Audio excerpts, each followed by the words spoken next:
ขอบใจเด้อบ่าวเตียงเห็นให้แม่ยิ้มได้แม่บ่สบายเวลาแม่เห็นคนพัก2คนนี่แม่ยิ้มมื้อนี้แม่ยิ้มหมดมือแม่ดีใจเมื่อคืนนี้แม่บ่ได้กินข้าวได้บุญได้ช่วยเพิ่นเนาะแต่มื้อนี้แม่ได้ยิ้มเห็น2คนนี้ฮักกันแม่ดีใจหลายๆขอบใจหลายๆโอ้ยสาธุสาธุสาธุแบบที่คิดไปคิดมาแล้วก็นอนให้เฮ้ยทอกับชีวิตเจ้าของหั่นบ่โอเคแต่ว่าจนฮอดมื้อนี้น้องก็อยากขอบคุณผู้ใหญ่แล้วก็ FC แล้วก็ทีมงานนั้น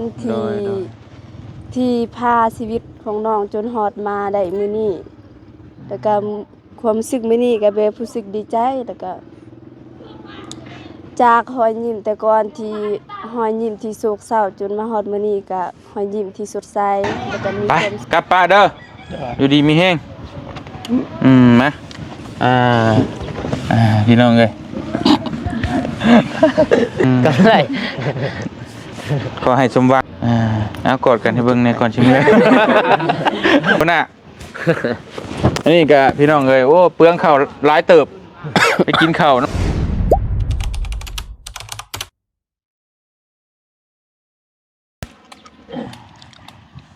ไปพี่น้องเอ้ยฮอดเวลานาทีล่ะกลับป้าเด้อบัดนี้เด้อกินหอดบ้างให้มิมันเป็นผู้หญิงไทยเนี่ยมันเกี่ยวกันนี่หว่าให้แม่ซะเนาะถ้าเป็นผู้หญิง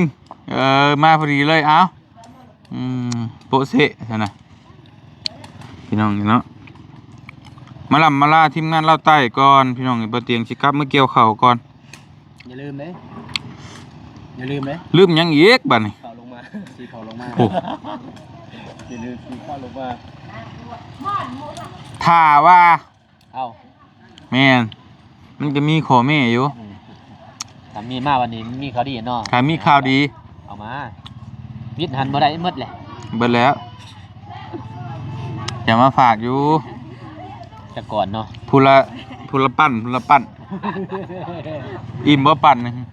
แล้วบ่าวอย่าเอาเข้ามาฝากพูละปั้นข้าวสวรรค์ในเขตเด้ข้าวสวรรค์เขตแซ่บได้เคยกินอยู่บ่แม่โอ้ยสบายดีกำลังคล้องอยู่ได้นี่บ่มาจากเถื่อสิเมื่อป้าได้ว่ะมาแต่สวนบ่สบายดีเด้อ2คนมาเปรี้ยวกาแฟอันเด้เอามาฝากจักสอบอยู่บ่ซั่นน่ะเมื่อตากเนาะขอมะพร้าวนึงได้ของเขาจาก5โลแล้วก็บ่เว้นพี่น้องไอ้บ่เตียงยังบ่ได้ถ่ายพี่ให้น้องเบิ่งเนาะตอนเพิ่นอิ่วน่ะเมื่อวานนี้เนาะแม่นเพราะว่าปลูกเก็บเสื้อหญ้าใส่ปุ๋ยเห็นเบิดละแล้วก็ขายมาขายแบบสดๆนะแต่ว่ายังอิ่วแล้วก็ขั่วนี่คือสิบ่ได้ดอกเนาะได้อยู่หมอขายได้บ่ได้ปานนี้จังหากะเว้ามันสิเมื่อเลยแล้วบ่น่าเลยเขาลงมาบ่น่าเด้อ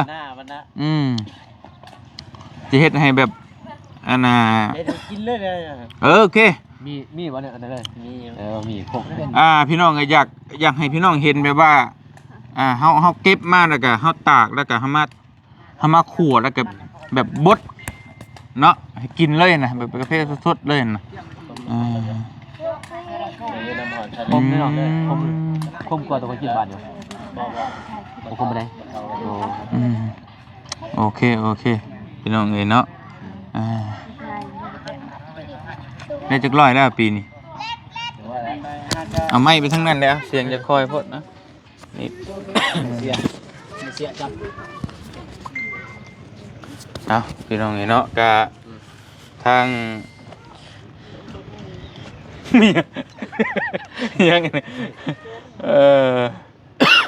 หากมาจากบ้านวะน้องกะบ่มาไปส่งไว้ไปส่งกาแฟตากอยู่ฮะไปตากอยู่ฮะว่าอิ่วอยู่บ้านเฮาแบบใดนี่อิ่วมันจะกินเด้ว่าดีเด้อมันมีเครื่องอิ่วเด้แบบคือสีกาแฟน่ะสีเข่านี่เดือนเกาตูนเด้สีเอานะเนาะว่าแล้วกันเนาะสีเดี๋ยวเอามาข้าวแล้วก็ล้างน้ำตากเนาะไม่รู้ล้างแล้วก็ตากโอเคเอาไว้โอกาสหน้าผ้าไหมพุ่นละพี่น้องเนาะทั้งบ่อเตียงก็ท่านอยู่ดอกท่านแม่น ปานว่าเพิ่นฮู้ว่าก็สิมามื้อใดมาทันอยู่ดอกเออ มาไว้เนี่ย แสดงว่าอยากให้มามาไวหรอกอ่ะ มาไว้ ก็อยากให้มาตลอดแหละเบานุ่งแต่ว่าบ่เตียงหั่นแหละพี่น้องเอ้ยมันก็ด้วยความที่ว่ามันยากแน่บ่มีเวลาแน่เนาะก็เลยว่าสิมาเดือนก่อนนั้นก็ว่าสิมาขึ้นเฮือนน้องบองแต่วันที่20กว่าเดือนก่อนพุ่นเนาะ วันที่5ติ วันที่5บ่ เลื่อนมาจนเป็นเดือนน่ะก็ยากนั่นแหละคือว่านั่นแหละ นี่ก็บ่เมื่อนี่ก็ยังสิหามื้อเนาะ อืม ถึง6ชิ้นนึงแต่นี่ก็วันที่5เด้เป็นเดือนเด้ ยังอีก6 มื้อเบิดเดือน 24มื้อเนาะ แล้วมาวันที่ 12 12 12นี่แหละนี่ที่แต่24แหละ 12 13มื้อ12คือว่าเขาเดียว มายืนพี่ที่น้องมายืนพี่ 10ปลายมือเขาเดียว คือว่า2-3มื้อ10ปลายมือไว้ดีมาอยู่แต่วันที่12เขาเดียวเนาะ ข้าวเหนียววะ เขาเดียวว่า2-3มื้อ บ่ฮู้ว่าไปใส่แหน่ จักยังบ่ฮู้อยู่ว่าไปใส่แน่ตอนนี้ฮะ เขาเดียวอีหลีเอาไว้เขาเดียวอีหลี ยังบ่ฮู้ไปใส่แน่โอ้ทั้งนี้ว่าสิไปหาแล้วก็เจ็บอยู่เฮือนน้องหานจนบ่ได้ไปพี่น้องเนาะไปจะไปกลางคืนเมื่อคืนนี่ก็กลางคืนแต่มันก็บ่เห็นนั่นแหละมันบ่เห็นภาพ เฮ็ดแล้วนั่นคือครัวเอ้าจักมื้อละบ่ได้มาบ่3มื้อเด้เนาะเพิ่นว่าเอ้าลืม ก็เฮ็ดได้พี่น้องเนาะมันเอาไว้โอกาสหน้าเด้อพี่น้องเอ้ยบัดโอกาสหน้าเดี๋ยวสิหาซอกเบิ่งเสื้อกันหนาวเนาะเอาผ้าห่มเนาะไปดักจึงเนาะไปบ่ ก็ลืม ก็ลืมคันอายไปมั่นใจอยู่น้อยนึง พุ่นน่ะ แต่ว่าพระโฮมเขาก็มีลายแล้ว นั่นแหละ ประมาณ70ปลายนั่นแหละ โอเคซะ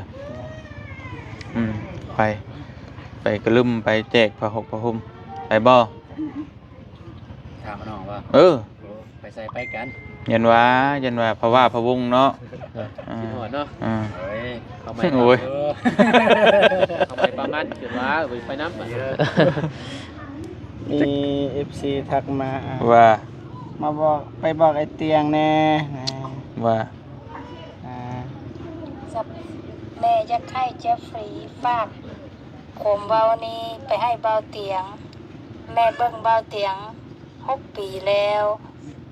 เบาเตียงซ้อยคนทุกข์ได้สำเร็จ แล้วแม่ดีใจที่เบาเตียงซ้อยเบาตูนกับน้องบองฮักกันด้วยสำเร็จดีใจนำเด้อ โอ้ แล้วแม่ดีใจที่ละครเรื่องนี้จบด้วยดี โอ้ ถ้าละครเรื่องนี้จบบ่ดี แม่นอนบ่รับ พูด คืนนี้แน่แม่นอนบ่รับมื้อคืน เห็นบ่ แม่เสียใจหลายเพราะแม่เบิ่งมาตั้งแต่เริ่มต้นแม่อยากให้ความฮักสองคนนี้ฮักกัน แม่ขอบใจเด้อบ้านเตียงเห็นให้แม่ยิ้มได้แม่บ่สบาย โอ้ เวลาแม่เห็นคนพักสองคนนี่แม่ยิ้มมื้อนี้แม่ยิ้มมืดมือแม่ดีใจเมื่อคืนนี้แม่บ่ได้กินข้าว ได้บุญได้ช่วยเพิ่นเนาะ แต่มื้อนี้แม่ได้ยิ้มเห็นสองคนนี้ฮักกัน แม่ดีใจหลายๆขอบใจหลายๆ โอ้ยสาธุสาธุถ้าให้เพิ่นได้เนาะเพิ่นดีเพิ่นเศร้าก็โอ้ดีใจแล้วพี่น้องเอ้ยเพอบางคนเป็นโรคซึมเศร้าเด้เพิ่นมาเห็นแล้วเพิ่นก็ยิ้มก็บ่ต่างกับอันที่บ่เตียงก็เคยอยู่ตั้งแต่สมัยยังเป็นวัยรุ่นยังน้อยนี่แหละแบบเฮาอินกับซีรีส์เรื่องใดเรื่องหนึงอะนะแบบอินแบบว่าถ้าแบบคู่นี่มันบ่สมหวังแล้วมันแบบคือแบบคือเฮาเสียใจกว่าเขาอีกน่ะ ให้เล มัน ย สิเป็นอารมณ์ประมาณ คน นั้น ก็ให้ตอนนึงหน่อย บ่ แม่นบ่สมหวังแบบ ตอนนี้บ่ได้ให้บ่ เมื่อวานมื้อซืน อินคือกันเนาะน้องกันเนาะประมาณนั้นแหละประมาณนั้นพี่น้องเอ้ยเนาะนี่พ่อแม่พี่น้องเพิ่นก็เสียว่าเนาะนั่นแหละอ่ะบ่ทั้งแรกบ่เตียงว่าสิกลับตั้งแต่เมื่อวานนี่ผู้ใดแต่ว่าบ่เตียงว่ามันคือแบบมันมีแนวคัดๆอยู่หั่นน่ะแบบคล้ายๆว่าเฮากลับไปแต่ทั้งนี้ยังบ่เข้าใจกันเลยคือว่าเฮาสิถิ่มไปโดยที่ยังบ่เข้าใจกันมันก็บ่งามอ่ะเด้มาเฮ็ดให้มันบ่เข้าใจกันแล้วก็แตกเมื่อสินะบ่เตียงก็เลยคุยกับน้องเพิ่นเมื่อวานนี่ก็ให้เพิ่นคุยเข้าใจกันแล้วก็เฮากลับก็สบายใจหั่นนะบัดนี้ส่วนที่เหลือน้องเพิ่นสิคุยจังไดเป็นจังไดกันแล้วแต่น้องเพิ่นแล้วบัดนี้เนาะแล้วแต่น้องเพิ่นคุยกันพี่น้องเอ้ย ส ขึ้นอยู่กับคน2คนนั่นแหละแม่นเพราะว่าเฮาก็บังคับจิตใจไผบ่ได้ดอกเพราะว่าใหญ่เบิดอะเด้ก็เบิ่งตัวใดสมมาพาควรก็พิจารณาเอาหั่นแหละเนาะสดงามเนาะ แม่น คนเลือกเอาเนี่ย มีแต่นั้นแหละซะเด้อสิกลับป้าได้บาดนี่พี่น้องเอ้ยจักอันน้องสุธิรูปเจ้าอยู่เฮือนอยู่บ่ไปสวน โอ้อย่าแล้วซะพี่น้องเอ้ยเห็นน้องเดิมเสร็จมาตั้งแต่มื้อซื่นพุ่นบ่บอกว่าถ้ามื้อใดดาบ่าวสิกลับมาเอามักอึเด้อคือว่าซั่นแหละอยู่เพิ่นให้มาเอามักอึอยู่เฮือนป้าเพิ่นก็บ่เป็นหยังแหละเนาะถ้าว่าน้องเพิ่นบ่อยู่บ่เตียงก็บ่ได้บอกว่าสิกลับมื้อนี้นะมุกขอบใจหลายๆบัดจุขู่ทุกคนเด้อต้อนรับเป็นอย่างดีเนาะทีมงานลาวใต้เฮาอบอุ่นพี่น้องเอ้ยไผก็มัก FC เพิ่นก็มักว่ามาลาวใต้นี่ม่วนเพิ่นก็มักเบิ่งว่าซั่นมีแต่ถ้าอ้ายก็สิเมื่อเกี่ยวข้าวก่อน ข้าวสุกแล้วเกี่ยวข้าวแล้วสิลงมาใหม่ข้าวสุกแล้วว่าเกี่ยวไปล็อตหนึงตัวล็อตที่ว่าให้น้องทั้งน้องนิงเพิ่นมาซอยให้ก็อันนั้นเป็นข้าวดออันนี้ข้าวกลางเป็น2ล็อตพอเพิ่นว่านเอาซื่อๆดอกเฮ็ดพอได้กินแม่บ้านเราก็ได้บ่ได้หลายดอกเฮ็ดซองฤดูเนี่ยฤดูเดียวคนอื่นก็2ฤดูนั่นแหละแต่ว่าบางคนมันก็2ฤดูบางคนก็ฤดูเดียวแต่ว่าถ้าข่อยบ่มีเวลาเด้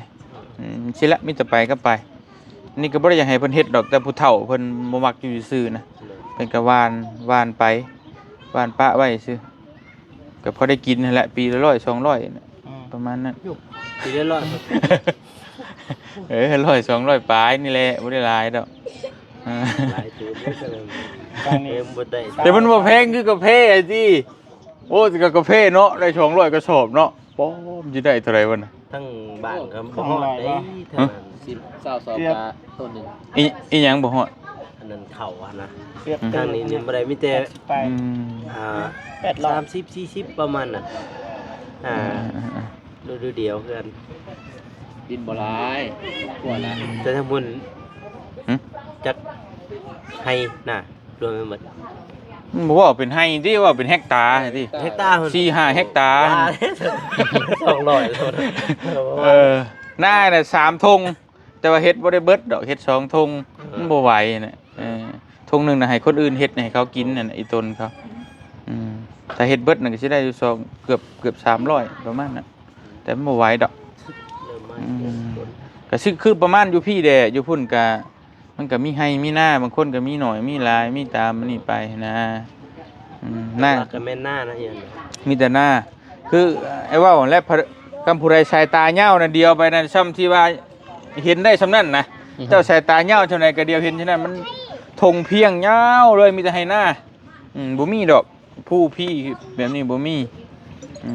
แต่มาพี่นะผู้ใดสายตาเหย้าก็ใส่บ่เบิดพี่น้องเอ้ยมันชุดเดียวไปก็ชุดแล้วชุดเบิดแล้วแต่ว่างามเนาะบรรยากาศมันก็ต่างกันแต่ว่าฮ้อนตับแตกอยู่พุ่นน่ะฮ้อนแม่นหนาวแต่ยามนี่แหละคล้ายๆแน่แต่ว่ายามเดือน4เดือน5นี่ก็ฮ้อนไปกลับป้าเด้ออยู่ดีมีแฮงมาพี่น้องเอ้ยกลับป้าเด้ออยู่ดีมีแฮงเด้อคิดฮอดคิดถึงพี่น้องเนาะคนกำไรนะกอด2เทื่อกำไรขอให้สมหวังเด้ออย่าเฮ็ดให้น้องมันเสียใจได้นี่บ่ FC เชียร์ทั่วโลกเฮ็ดดีที่สุดถ้ามันดีที่สุดแล้วก็อีหยังสิเกิดขึ้นก็แล้วแต่แล้วเฮาเฮ็ดดีเด้อขอให้เฮ็ดดีที่สุดนั่นแหละเอากอดกันให้เบิ่งในก่อนชิมเลยเกือบเคิ่มตามได้เมื่อกี้นี้เนาะเกือบเคิ่มกอดเลยไปเสร็จเด้อคุณน่ะอันนี้ก็พี่น้องเอ้ยโอ้เปลืองข้าวหลายเติบไปกินข้าวน้ำเพื่อนเพิ่นเช้าแรงแต่ว่าก็เสียใจน้ำเด้อคนหลักกาแฟโอ้มันก็โดยเฮ็ดได้ใช่เนาะพี่น้องเอ้ยเพราะว่ายังก็อยู่ในหั่นได้ข้าวน้ำซ้ำปลาอยู่ในหั่นเนาะคือทางน้องๆเพิ่นก็ชื่อกันแล้วเพราะว่าบ่ได้มีให้มีหน้าเด้ก็มีแต่กาแฟหั่นอีหยังก็ได้ จะเป็นเอ็นอุ่นเกินว่าค่าพื้นค่าไฟ เมียก็สิคลอดลูกได้ซะหน่อยเนาะ มีเงินได้บ่ ไม่ตนคลอดแล้วก็บอกเด้อ เดือนหน้า ชื่อผ้าอ้อมมาฝาก เด้อ พอได้ช่วยกันนั่นแหล้วสิได้แต่ละ ขอที่กันขอที่กัน คลอดแบบใด เก้าเดือนข้างหน้า อย่าไปเฮ็ดได้ท้องก่อนแต่งนำบ่ได้ได้ต้องเข้าตามหยังตามศอกออกตามประตูมื้อนี้ มาแห้งเหรอก ำลังสิมาขอทั้งนี้ท้อง3 เดือนบ่ได้เลย ข้าวผักแห้งเด้อ ใหม่ป่ะจะอยู่พี่ใหม่ป่ะ ไม่เลย ใหม่ป่ะเท่าไรยกตัวอย่างสมมติว่า มันขึ้นกับบ้าน เท่าไรน้องบองสมมติว่าชาวบ้านเขาใหม่กันเนี่ยประมาณเท่าไร สั่นเดี๋ยว มี ไป แร่ แย่ มีงัว ก็ผลหูว่าผล สบันบ่ได้มั้ง ฮะ สบันบางคนสบันบ่ได้มันจะเพื่อนเนาะ แต่คน ยิงตา บอสเฮาหู้นะเฮาหู้ข่าวมาว่า แบบว่ามันเพิ่นเชียร์กันเท่าไรสินะ เสียกันเว้าก็ตามที่ว่าเว้าคนเห็นนะหมู่นี่5-6โตนะ ปอ ตัวใหญ่ งูเงินมีบ่ เงินบ่เงินก็มีขายยังปวดแปลงจิตใจเหอะ ประมาณเท่าไร จริงตาม เป็นนะ บ่มึงเคยเห็นบ่คันมาเอาบางเทื่อเพิ่นก็บ่เอาก็ได้บ่ ถ้าเขาเต็มใจ เขา เนาะ รับผิดชอบปะนะ สว่าเอากับซัมนี่แต่ว่าเอากับซัมนี่ แม่ สำคัญเลย แม่ตัวละ หูดีเนาะฮะบ่เป็นชนเผ่าเพิ่นก็หูแท้ เขาอยู่ แม่นบ่ พี่ครับ ขนาดเพิ่นคนพื้นที่แท้ยังกึกกะกายอยู่ได้เว้านี่เพิ่นได้ไหลลื่นขนาด บอกบางทีไล่ลื่น ไหลลื่น ผมมีประสบการณ์ขนาดนั้น งัวต้องมีในตัวนี้ มีบ่ งัวก็แบบสัตว์ยืนสัตว์สีขาว นี่แล้วเสานี่ละ ติดเสา เป็นแบบนี้ ต้องเอาเป็นโตอีกติ ฆาตกร เป็นนั่นเนาะเอาเลยคือแบบนั้นเนาะก็มันได้ผิดพลาดไว้นั่นนะ มากเลย บอกว่าพื้นน้องบอลกับประตูนึง แต่ว่ามันก็บ่งามเอาเนาะ แต่มันก็บ่คักหั่นแหละ ผู้ชีวิตเฮาอยู่บาดเฮาไปแบบ มันบ่แพ้แล้วมันก็เพิ่นมักกัน ทั้งสองคนเนาะ สองคนมักกันเฮาบ่ได้ไปปั้มเอานี่ มันก็บ่ถ้าปั้มมันแม่นซัดท้องน้องบองลึงเข้าป่าแม่นอยู่บาดแผลนั่นน่ะแต่ว่านี่ก็มักต่างคนต่างมักกัน แต่ว่า เดียว ลืม สายตานี่ยังแหนมอยู่เอาไปยืนให้มันแล้วซะยืนเด้อ มือสุดท้ายแล้ว มื้อนี้เลย โอ้ ยืนซะ เอาถ้าว่าอ้ายบ่มาก็บ่มาบ่ มื้อนี้บ่ บ่สมมุติว่าอ้ายบ่มาก็บ่ได้มาหาน้องเพิ่นบ่ได้มาถ่ายคลิปถ่ายหยังบ่ บางมือก็ไปแต่ว่าบ่ได้ถ่ายไปไปเคยถ่ายเนาะ ก็บ่เป็นหยังก็บ่ให้เครียดกันได้เฮ้ยมาลิ้นนั่นแหละเนาะมีหยังก็หมู่คู่กันเนาะเพราะว่า FC เพิ่นมักนี่ก็มักเบิดนั่นแหล้วมักเวลาเฮา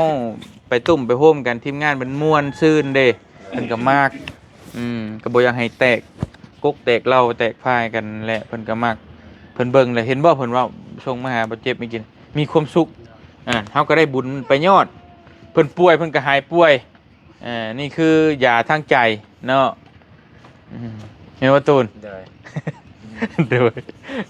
สีแดงนี่ก็ใช้ตัววันนี่มันก็3 มื้อเดี๋ยวไม่ได้ซักยามัน เนี่ยบริษั ก็ ท มักมัน ซื้อ เฮ้อบ ริษัทได้ซื้อ ลายโตตีเสือ เพราะตัวเดียวนี่แหละ ส่งตัวนี้ก็แต่ว่านี่มัน โอ้แต่ไม่วันมาซื้อนะแต่ว่าไล่โตส่งแบบนี้ก็แบบนี้หมดเลย4-5ตัว เสือก็ลายโต ในนั่น ตี บ่ ก็นี่ตัวเดียวนี่ตัวเดียว เห็นเอาเลยมีแต่จากฝากหยัง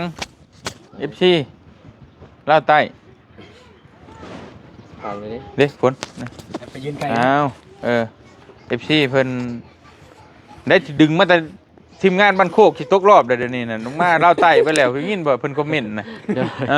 ไก่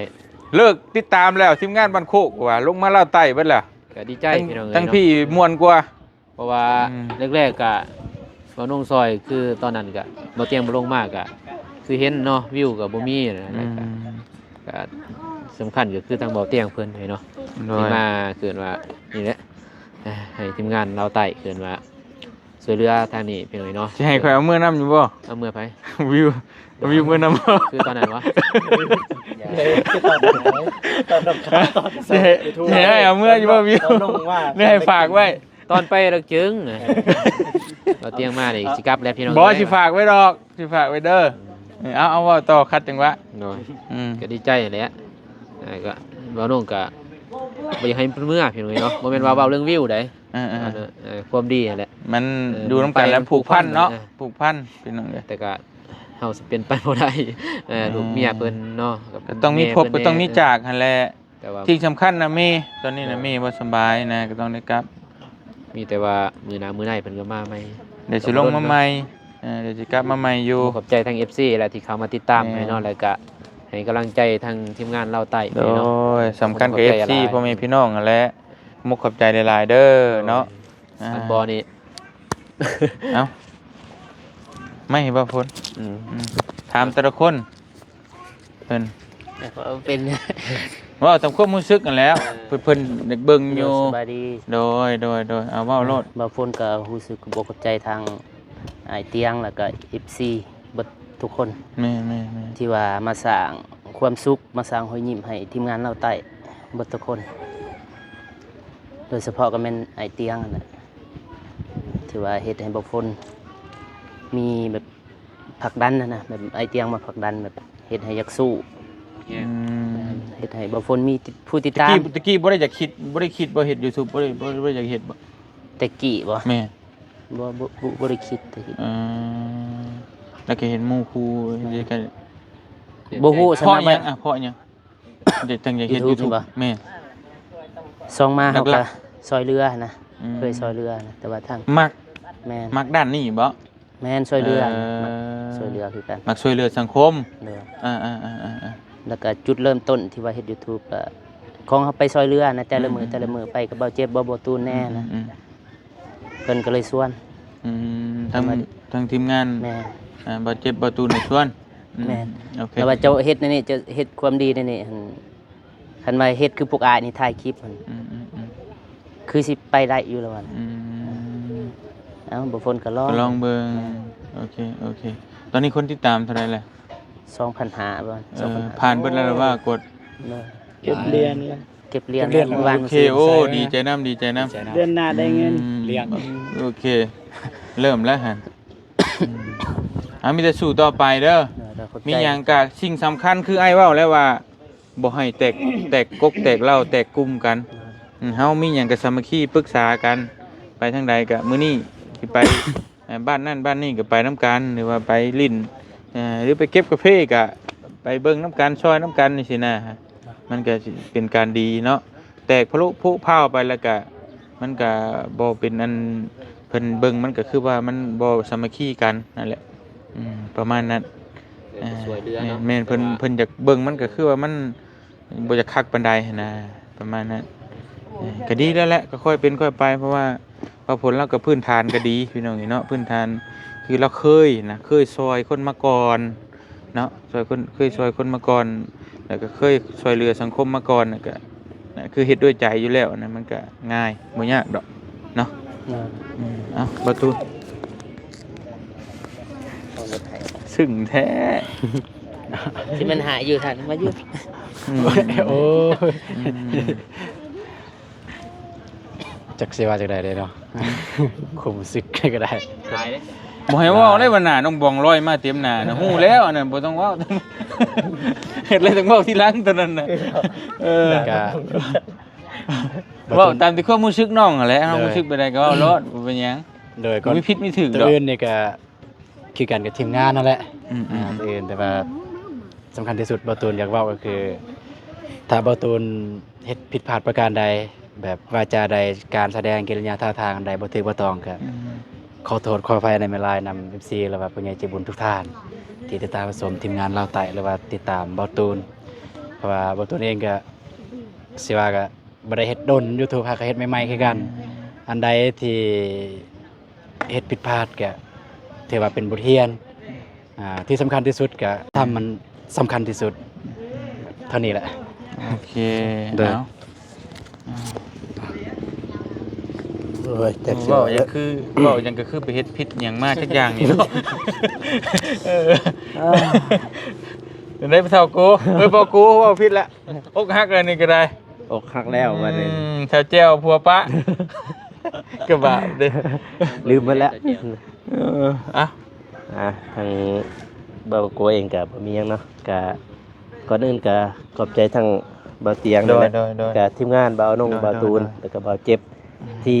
ช่วยซัพพอร์ตแล้วก็ผลักดันช่วยให้มาถ่ายคลิป แต่ก่อนหันกะเฮาก็เคยเฮ็ดไปแบบ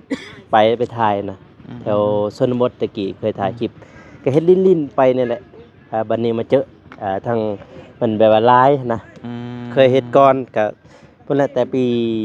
2018 19เพิ่นแหละเคยเฮ็ดลิ้นเลยตอนนั้นเฮ็ดลิ้นบัดนี้จริงจังที่สุดเลยจริงจังแต่ปี2022จริงจังแหละปี2022พอดีปี2023มันผ่านกฎ24 25จึงมาได้โลหั่นนะจึงมาได้โล YouTube แล้วบัดนี้หันก็ไลฟ์วิธีเฮ็ด YouTube แล้วก็บ่ว่าสิเป็นไปนำเบาแม็กแล้วก็คนไทยแล้วก็มาฮอดปัจจุบันเนี่ยจึงมาเฮ็ดสายบุญนะแต่ก่อนหันก็ถ่ายแบบชนบทได้ถ่ายแบบชาวบ้านเขาเจ้าเฮ็ดวิธีชาวบ้านเฮ็ดกินเฮ็ดหยังไปหั่นนะตำข้าวตำหยังไปหั่นมาฮอดปัจจุบันนี้ก็เลยมาเจอทางบ่าวเจียงทองที่ว่าเฮ็ดสายบุญก็เลยกับทีมงานก็ชวนกันให้มาเฮ็ดสายบุญเบิ่งว่าซั่นก็เลยมาฮอดปัจจุบันนี้ก็เลยเฮ็ดสายบุญมาฮอดมื้อนี้นะจังได๋ก็ขอบใจทั้งทีมงานแล้วก็บ่าวนุ่งบ่าวตูนนี่แหละบ่าวฝนแล้วก็บ่าวเจ็บที่ช่วยผลักดันให้ผ่านกฎ YouTube มาฮอดมื้อนี้ก็ผ่านแล้วกับถ้ามันก็ได้บ่ก็ได้อยู่ก็พอได้อยู่ก็พอใส่จ่ายหั่นนะแต่ก่อนก็เกือบเลิกได้เกือบเลิกอีหลีเป็นหยังก็เกือบเลิกโอ้ถึงผลักดันอีกอย่างก็ในครอบครัวก็บ่มีไผนะสิซอยแม่เวลาไปหน้าไปสวนไปเก็บเฟไปสั่นนะมันมีแต่น้องชายเด้อยู่ในเฮือนน่ะน้องชายบัดนี้หั่นบ่โกคิดว่าโอ้สิเซาบ่เฮ็ด YouTube นี่เพราะว่าตอนนั้นก็เรื่อง YouTube ก็เฮ็ดรายได้ก็ต่ำหั่นนะก็เลยคิดโอ้บัดนี้มาฮอดซุมื้อนี้ก็พอได้สู้ไปสู้นำทีมงานก็พอได้ก็เฮ็ดไปหั่นนะก็ฉะนั้นก็ขอบอกขอบใจที่ FC ที่บ่ทีมบ่ปะที่ให้เบาโกเฮ็ดผลักดันเรื่อง YouTube ก็ขอบอกขอบใจหลายๆเด้อสาธุ อ้าวนี่ก็โอ้พี่น้องเอ้ยอ้าวบ่เจ็บบาดนี่พี่น้องเอ้ย สบายดีเด้อ โดย ความรู้สึกของน้องก็บ่มีหยังหลายนะมีแต่ว่าเฮาก็เฮ็ดคลิปมาดนแล้วหลายคลิปแต่ว่าหลักๆก็คือภาคภูมิใจแบบว่าได้รู้จักอายนะ โดย แรกๆก็บ่มีคนเบิ่งว่าซั่นซะเฮาก็เฮ็ดคลิปไปแล้วเฮาก็รู้สึกดีใจที่ร่วมงานกับอายนะบ่แม่น FC เด้อาย โดย ดีใจแฮงถ้ามีช่วงนั้นก็บ่ค่อยรู้จักเฮาก็ลองทักไปในช่วงหนึงนะตอนในเตรียมบ่ทันมาเฮาก็ลองทักได้อายแล้วตอบมันเฮาก็ดีใจ คิดว่าอ้ายสิมาหามัน บ่คิดเลย ลองเบิ่งซิบ่ แม่นลองแล้วก็ส่งคลิปไปให้อายเบิ่งนะแบบนี้ทางเราไต่เฮาเฮาก็ดีใจว่าอายตอบมาแต่ว่าเฮาก็บ่ทันตอบมื้ออื่นจังตอบเพราะว่าเฮาก็อายแน่บ่กล้าแน่ก็ได้ขอบใจหลายๆ โดย ประมาณนั้น ผู้บ้าน ดี ผู้ ใจ ชาวเนาะ โดยดีใจ โอเคพี่น้องเอ้ยเนาะก็บ่เตียงก็บ่มีหยังหลายหรอกจุดประสงค์บ่เตียงหลักๆก็คืออยากให้น้องๆเพิ่นก็ได้หั่นแหละได้เงินจากโฆษณาเด้อก็ได้อันน่ะให้พอมีอยู่มีกินบ่เลี้ยงครอบเลี้ยงครัวได้เนาะอย่างบ่นั้นก็1ก็คือได้เงินจากโฆษณา2ก็คือได้ช่วยเหลือสังคมนี่แหละพี่น้องเอ้ยที่ว่าผลลัพธ์มันเกิดขึ้นก็คือนี่ทางหลังเฮานั้นเพื่อนน้องบองเพื่อนน้องเดิมเพื่อนน้องกระเดยเพื่อนน้องสาลีหรือเพื่อนน้องฮานหลายๆเพื่อนกำลังสิเกิดขึ้นนะตอนนี้ก็ถ้าบ่มีทีมงานลาวใต้จ้างเกิดขึ้นบ่ได้มีแต่เบาเตียงก็เกิดขึ้นบ่ได้เพราะว่าเบาเตียงอาจจะบ่ได้มาประกบปานนั้นนะบ่ได้มาดุปานนั้นและก็ทั้งเบิดทั้งมวลก็ทีมงานลาวใต้กับ FC หรือผู้ใหญ่ใจบุญที่ผลักดันให้มาได้จนทุกมื้อนี้แหละเนาะทั้งน้องๆเพิ่นก็หวังว่าเนาะได้แต่หวังว่ายังสิได้ซอยอีกหลายๆบ้านหลายๆเฮือนหลายๆหลังเนาะก็ให้เป็นแบบนั้นพี่น้องเอ้ยเพราะว่าช่วยเหลือสังคมเฮา คือสิ่งที่ดีที่สุดก็คือช่วยเหลือกันบ่มีอย่างอื่นใดที่ว่านอกเหนือกว่าหันเนาะคนเฮาน่ะช่วยเหลือกันซึ่งกันและกันน่ะประเสริฐที่สุดแล้วบ่ว่าสิน้อยบ่ว่าสิหลายก็ช่วยกันเนาะถ้าว่าเฮาบ่มีการช่วยเหลือกันย่างไปในถนนหนทางมีคนขอทานมีคนตกทุกข์ได้ยากขอข้าวกินซึ่งเฮามีอยู่เต็มมือเฮาบ่เอาให้ของสิ่งนั้นมันก็บ่ได้มีประโยชน์หยังเลยนั่นคือเฮากินบ่เบิดเฮาก็ถิ่มซื่อแต่ว่าเฮาเอาให้เขากินอิ่มท้องเฮาเลยบุญเนาะบุญนี่แหละที่ช่วยนำเฮาไปสู่แสงสว่างถ้าคนเฮาบ่มีบุญบ่มีบารมีก็ต้องจบเนาะจังได๋ก็จบอยู่ดีพี่น้องเอ้ยเพราะนั้นก็ให้ตั้งใจเนาะนั่นแหละสู้ต่อไปเมื่อยได้เด้อสิบอกว่าเมื่อยมันก็เมื่อยมีท้อมีกดดันมีถึกด่ามีถึกติถึกชมแต่เฮาก็ต้องอดทนคือทั้งอ้ายนี่แหละก็หลายทั้งด่าทั้งป้อยทั้งมีหยังก็แต่ว่าเฮาฮู้ว่าเฮาเฮ็ดหยังอยู่นะเฮาฮู้ว่าเฮ็ดหยังอยู่ก็แค่นั้นแหละก็จบเพราะว่าเฮาอยู่ที่แจ้งเด้อยู่ที่สาธารณะเป็นไปบ่ได้ที่บ่มีไผเว้าเลยมันเป็นไปบ่ได้ถ้าบ่อยากให้ไผเว้าเด้ก็ปิดกล้องแล้วไปนั่งอยู่สวนกาแฟพุ่นแล้วบ่มีไผเห็นได้แต่นั้นน่ะประมาณนั้นเพราะฉะนั้นก็อดทนนั่นแหละอดทนอย่างเดียวต้องผ่านไปได้เนาะนี่ก็ผ่านบัดเด้นี่ก็ตัวนี้เท่าไหร่แล้วติดตามคนติดตามเท่าไหร่ 23,000 20,000ปลายแล้วพี่น้องเอ้ยเนาะแต่ละคนก็เริ่มรัก20,000ปลายกันโอเคแล้วเอาจบทีมงานต่อนิ่มให้น้องบองดูบัดนี้เฮามาถามความรู้สึกคนที่ว่าได้ถูกช่วยเหลือหั่นนะเพิ่นรู้สึกจังไดพี่น้อง หลังจากที่ในหมู่บ้านนี่บ่มีเลยเนาะที่คนที่ว่ามาถ่ายคลิปแล้วก็ช่วยเหลือบัดนี้บ่มีเนาะแต่ก่อนหั่นนะแต่หลายปีก่อนมีบ่ ยังงงอยู่บัด คิดว่า ตูนไปจวดเอาในหันละมือเลยโอ้โหใจเย็นแบบว่าจะถามว่ารู้สึกจังไดทุ่มอ้ายๆนี่เข้ามานี่นะเดี๋ยวเขามาหาน้องนะมายืนเป็นหมู่แน่ก่อน รู้สึกจังได๋ความหมายของไอเตียงคือรู้สึกจังได๋ที่มีทีมงาน แม่นอันน่ะหลังจากที่ตะก้อนเนาะบ่มีไผมาถ่ายคลิปบ่มีไผมาหากับตอนนี้ปัจจุบันนี่ทุ่มอ้ายๆนี่เบิดทุกคนนี่แหละเข้ามาหานะความแตกต่างมันเป็นแนวใดแล้วก็รู้สึกจังไดหั่นนะรู้สึกวุ่นวายกว่าเก่าบ่หรือว่ารู้สึก แต่สันเวลาบ่ถูกบ่จัก ยันว่าโอ้ยมาแล้วบ่มีฮอดเวลาสิอาบน้ำบ่หรือถึงได้มาถ่ายรูปก็รอหรือว่าจังไดนะในหูเขา นึงมา ในหูเขารู้สึกน้องเพิ่นประมาณนั้นแหละว่าจากใจน้องเพิ่นนั่นแหละให้ FC ได้ฟัง ว่าความรู้สึกแต่ก่อนบ่ แม่นแต่ก่อนกับปัจจุบันน่ะนะ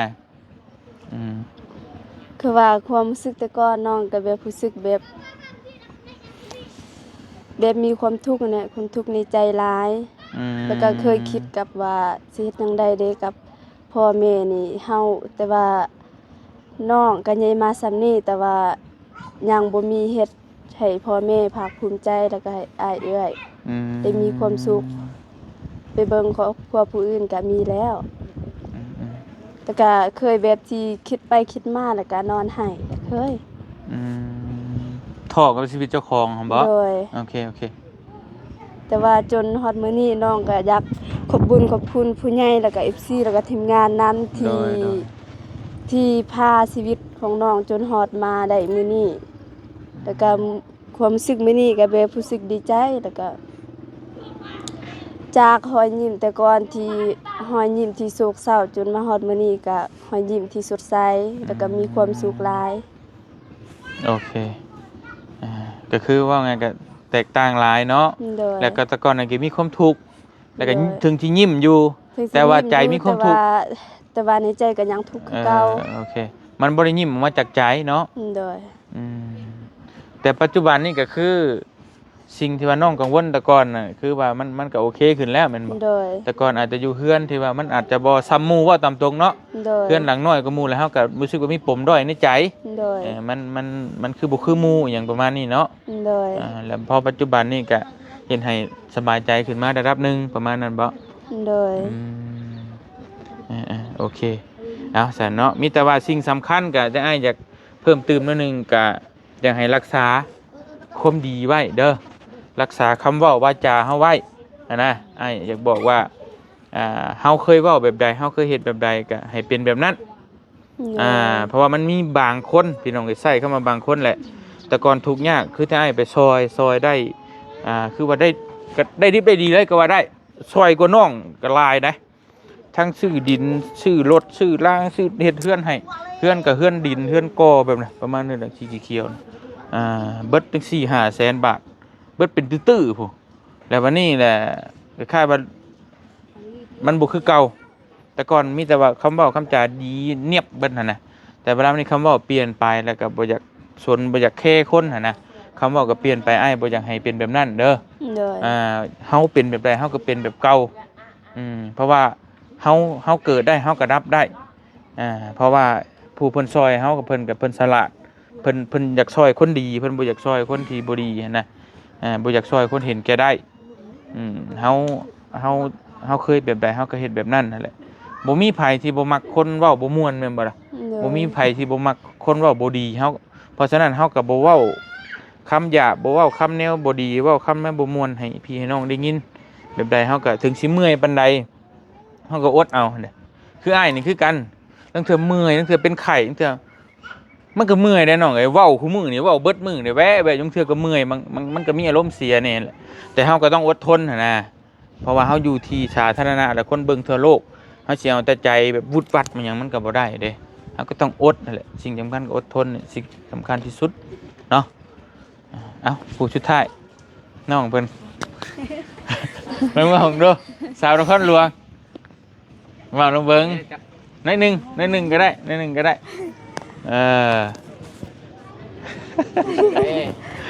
แรกเบาเตียงมา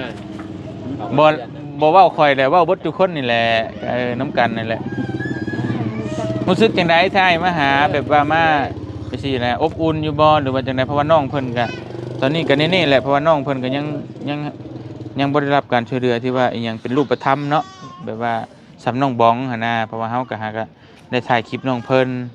แต่เพิ่นก็เคยไปสู่ซนมาอยู่เวียงจันทน์มาตามที่บ่เตียงได้สอบถามเพิ่นก็ไปเฮ็ดงานนั่นแหละพวกผมอยากได้อยากมีนั่นแหละแต่ว่าตอนนี้เฮาก็พยายามอยู่เนาะหลายคู่หลายคนก็ก็อ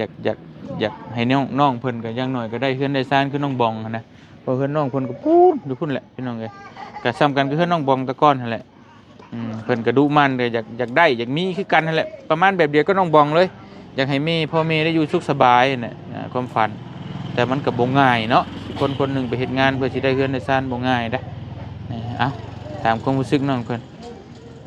น้อยเด็กๆน้อยเด้อรู้สึกจังได๋ซึ่งเลย เว้าลุงถามลูกใกล้ๆเจ้าอยู่ใกล้ สึกได้บ่ตัวไปอัปเดตเมื่อคืนนี้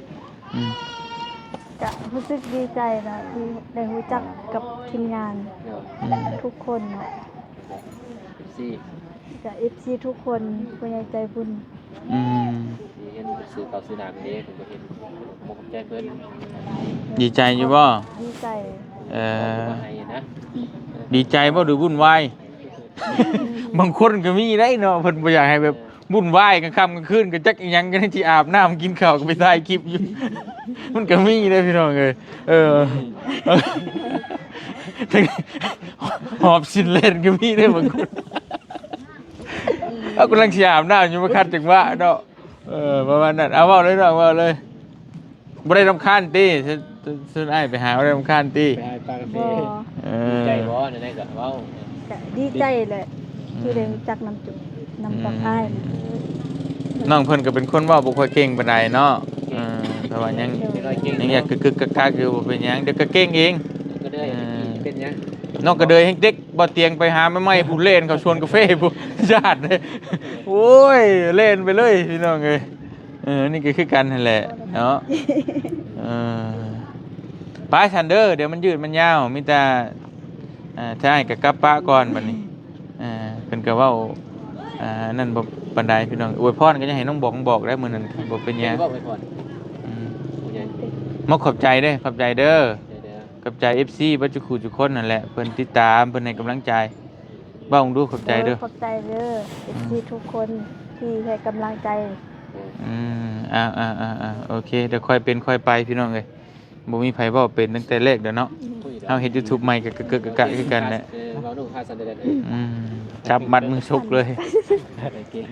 บ่เจ็บกับบ่ตูนเปิดคลิปเนี่ยมาดีบ่ได้เปิดไมค์บ่ได้เปิดไมค์ตะกี้ ใครเคยมีเทคเดียวผ่านเลยมีบ่บ่มีดอกตั้งหลายเทคแหละ มีหลายเด็ก บางคนนี่ไล่คลิปแต่บ่ได้ลง เบิ่งคลิปตัวเองนี่บ่ผ่าน รับบ่ได้บ่ แม่รับบ่ได้บ่ลง เออภาษาบ่เตียงขอตัวเดินทางกลับก่อนเด้อพี่น้องเด้อบัดนี้ก็จะได้ก็เจอกันสวรรณเขตพี่น้องเอ้ยลาก่อนลาวใต้เนาะโอกาสหน้าพาใหม่เจอกันเด้อพี่น้องเด้อเนาะสวัสดีพี่น้องเบิดทุกคนบ๊ายบายโอเค